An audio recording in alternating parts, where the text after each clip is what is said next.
dollars. Who the f is 50 Cent? Big homie wanted to look like a gay painter. Now, everybody knows 50 Cent and Jay-Z never saw eye to eye, period. That tension's been sitting there for decades, just waiting to pop off again. And with fresh allegations swirling around Jay, 50 didn't waste a single second to speak up. He jumped right into the moment, loud and clear, like he's been holding this in for years. What are your thoughts on the allegations against Jay-Z?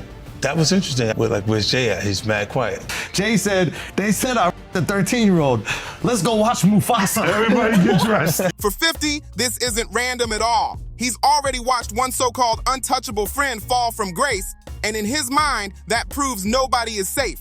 And now he's side-eyeing Jay heavy, basically saying the so-called Basquiat impersonator could be next. This is the beef that never dies, 50 Cent versus Jay-Z, and this is where it all started. Back in 1999, 50 wasn't a household name yet. He wasn't Fifth the Mogul. He was Curtis Jackson, an underground grinder who survived getting shot 9 times and still refused to quit. He was hungry, reckless, and laser-focused on blowing up no matter what. So what did he do? He dropped How to Rob, a satirical track where he joked about robbing different rappers to bankroll his come-up, and yes, Jay-Z's name was in that mix. It wasn't a real threat, nothing like that. It was shock value, pure strategy, and a loud way to force the industry to look his way. And guess what? It worked! Jay-Z, fresh off albums like Volume 3, Life and Times of S. Carter, heard that record and felt some type of way about it. So what did Jay do next? He fired back during a freestyle at Hot 97 Summer Jam in 1999, dropping a line that would become legendary in this long-running feud. A word or a sentence. Eminem.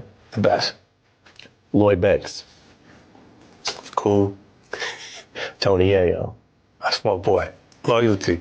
50 Cent, the rapper. Still got it, man. 50 Cent, the television producer. Just get going. Future. Oh, talent. Nas. The best. Jay-Z.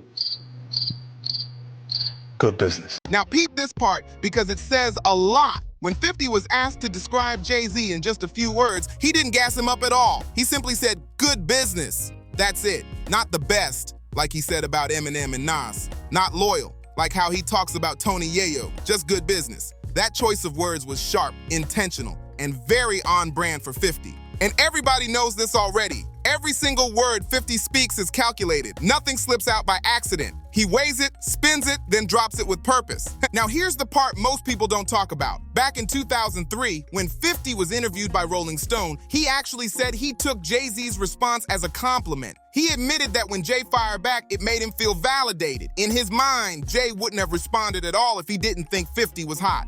Basically, if Jay ignored him, maybe 50's career wouldn't have exploded the way it did. So in a twisted way, Jay dissing him helped light the fuse. And once that fuse was lit, it was over. By 2003, 50 was locked in with Shady Aftermath, and his debut album, Get Rich or Die Tryin', hit like a bomb. It sold over 9 million copies in the US alone. The streets felt it, the clubs felt it, everybody felt it. And even Jay-Z saw the storm coming. In a 2013 interview on The Breakfast Club, Jay admitted he warned his Rockefeller artists like Beanie Siegel and Memphis Bleek. He told them their window was closing because 50 was on the way up. 4 months later, In Da Club dropped, and that was it. The game shifted overnight. Now you think the beef would turn wild after that, right? But nah, that's not how it played out at all. Instead, something unexpected happened. They actually found common ground. They even linked up at one point. In 2003, 50 and Jay-Z co-headlined the Rock the Mic tour and showed a united front on the road. They went a step further and filmed a Reebok commercial together, freestyling over In Da Club like everything was all good. But don't get it twisted, because even in collab mode, 50 was still throwing slick shots. Later on, he bragged that his G-Unit sneakers outsold Jay-Z's S. Carter line 6-1. That's classic 50 right there.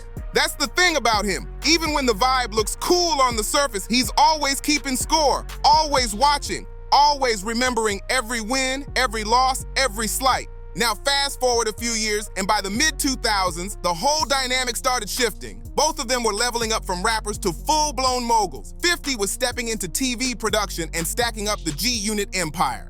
Jay-Z was expanding his business moves, building Roc Nation, and locking in his image as the blueprint for hip-hop success. But here's where it gets spicy. Even with occasional collaborations, like Jay jumping on the remix of I Get Money in 2007, that tension never really disappeared. It stayed simmering. By 2008, 50 was back in interview mode, throwing verbal darts. He took shots at Jay's music and even his personal life. Then he dropped a comment that had people stunned.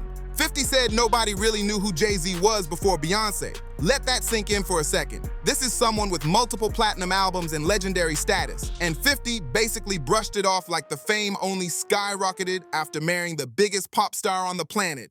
And when you really sit with it, 50 didn't walk that comment back at all. Years later, he doubled down hard. He's been consistent with this take, and that's what makes it hit louder.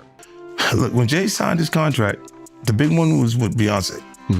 When he signed that contract, the marriage contract, he got trophies.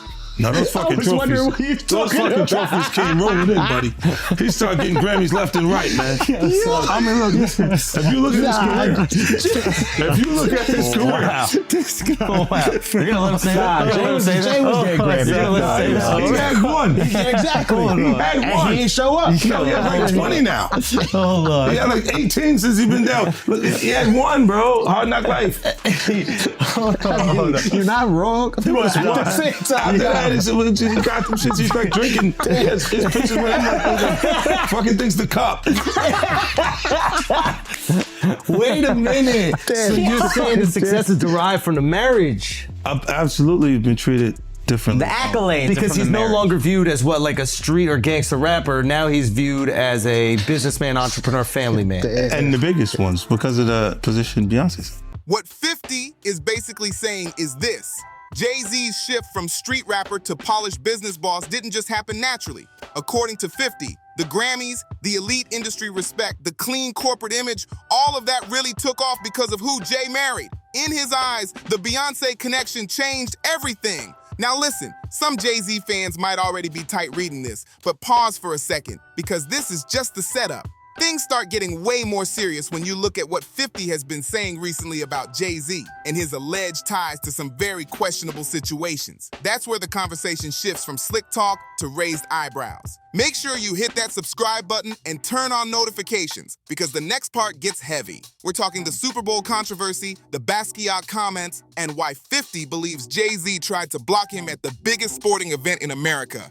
This part matters. So boom, let's set the scene. It's 2022, and the Super Bowl halftime show is shaping up to be one of the biggest ever. Dr. Dre, Snoop Dogg, Eminem, Mary J. Blige, Kendrick Lamar, all on one stage. This wasn't just a performance, it was a full celebration of West Coast hip-hop and hip-hop culture as a whole. Naturally, you'd think 50 Cent, one of the most iconic artists of his era, would be a lock to perform, right? But according to multiple reports and statements 50 has made himself, Jay-Z allegedly tried to keep him off that stage. And here's the key detail. Since 2019, Roc Nation, Jay-Z's company, has been responsible for producing the Super Bowl halftime show. That power dynamic is exactly why this situation raised so many eyebrows. So let's be real for a second. Jay had serious pull over who touched that Super Bowl stage. That wasn't random, that was power. And Tony Yayo, 50's G-Unit brother and Day One partner, went on record about the whole situation, and what he said had people looking sideways.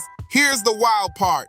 Eminem, 50's Ride or Die, the same guy who signed him to Shady Records, had to step in and shut it down. M reportedly told them straight up he wasn't doing the Super Bowl unless 50 was included. No debate, no compromise. That's real loyalty right there. That's brotherhood in an industry where that word barely exists. But it gets crazier. When 50 hit Big Boy TV to speak on it, he didn't sugarcoat a thing. He said the NFL claimed they had issues with him, but nobody could ever explain what those issues actually were. No paperwork, no details, just vague excuses. Then 50 dropped the line that made everything click. Let's slow this down. 50 is basically saying Jay-Z, who he sarcastically refers to as the big homie, was really the one controlling the gate. The NFL took the heat publicly. But behind the scenes, 50 felt the decisions were coming from somewhere else. And once he found out Eminem had to personally step in, that's when it stopped feeling accidental. That's when 50 turned the pressure up. He went straight at Jay by bringing up Jean-Michel Basquiat, the legendary artist Jay-Z has openly admired and referenced over the years. 50 mocked the image Jay aligns himself with and questioned why he chose that symbolism at all. He didn't spell everything out, but the implication was loud enough to set the internet on fire. That moment wasn't about art anymore. It was about identity, image, and power. I wasn't in the ad because of look, Jay-Z and them was putting it together. So I think they still harbor some energy towards me. You think you were purposely left out of the ad? No. Okay. I don't think. I think that they were saying the NFL had some issues with me that I don't know what those issues are. This part right here is straight facts. When G-Unit was at its peak, they were moving units like nobody else in the game. The Eminem, Dr. Dre, and 50 Cent combo was a straight-up juggernaut. The industry had never seen pressure like that before. And that level of dominance does something to people. It creates competition. It creates jealousy. And according to 50 and his camp, Jay-Z never stopped seeing them as a real threat, even years later. That tension didn't fade. It just stayed quiet. And 50 isn't the only one saying this. Cameron, another New York heavyweight, spoke up recently and didn't hold back. He said Jay-Z loves money more than hip-hop. He pointed out how Jay showed up to Tom Brady's Hall of Fame ceremony, but skipped hip-hop related events tied to 50. That contrast had people talking. Tony Yayo backed that up too. He highlighted how Jay stays distant while 50 still stays tapped in with fans and the culture. Same success, totally different energy. But the shots didn't stop there. In 2017, after Jay dropped his introspective album 44450, wasn't impressed at all. He posted, then deleted an Instagram video where he joked, "I listened to 444. It felt real upscale, like I needed glasses and a sweater tied around my waist." He went on to call it golf course music, basically saying Jay's sound had drifted far from the streets. In 50's eyes, the music started speaking more to country club crowds than everyday hip-hop fans. That jab landed hard. Then in September 2022, 50 addressed the ongoing tension again on X, formerly Twitter. He wrote, "Young Guru, I love y'all. I just need somebody to compete with. It makes me find a way. Jay, I'll always find a way." And that one post says everything about 50's mindset. This rivalry fuels him. It pushes him. It keeps him sharp, hungry, and locked in. For 50, competition isn't personal, it's motivation. Love it or hate it, 50 straight up uses Jay-Z as motivation. That rivalry keeps him moving, keeps him sharp, and keeps him hungry. But here's where things shift, because music beef and career competition is one thing. What 50 has been saying recently about Jay-Z and some serious allegations is a whole different lane. When 50 was asked about the allegations tied to Jay-Z, he had a moment that really caught people's attention. Folks called it his Mufasa moment because of how calm but pointed he sounded. Now let's break down what 50 was actually saying. He admitted that when he was cracking jokes online and asking, "Where Jay at?" during all the controversy, he didn't fully understand the silence at first. But now, according to 50, he believes Jay-Z's team knew his name might come up in certain claims, and that's why things stayed quiet.